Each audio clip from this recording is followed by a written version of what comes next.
Nafúka svoje turbo a momentálne na štarte naložila Superšportu, ktorý sa ale asi dotiahne, lebo musí. Peťo, ale zvuk to má pekný.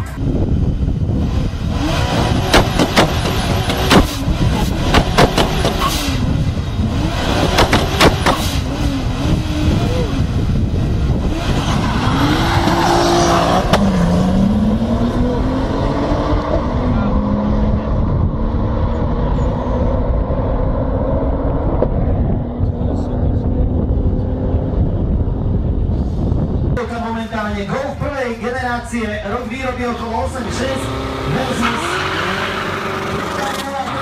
Porsche Spider. Každopádne podotýkam, že Porsche 4x4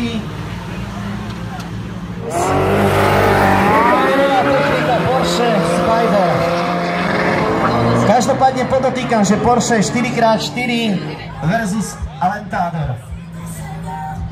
Samozrejme vo verzii SV, ktorá je ojedinelá. Také dva pekné domčeky na kolesách. Nie je to pekný pohľad, priatelia? Raz keď budem veľký,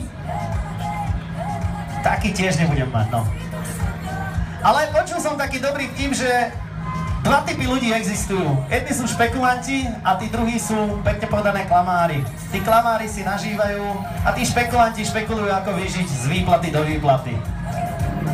Každopádne, ale toto bude pekná podívaná a uvidíme, či kombičko naloží Superšportu.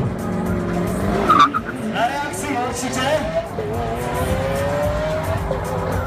Cítim sa skoro ako na jednotke. Akorát to netočí, no. Toto je...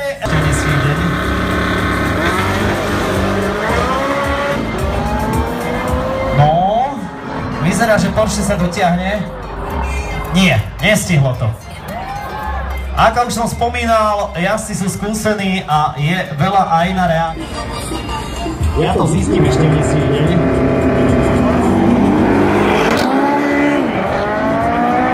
No, vyzerá, že Porsche sa dotiahne. Nie, nestihlo to.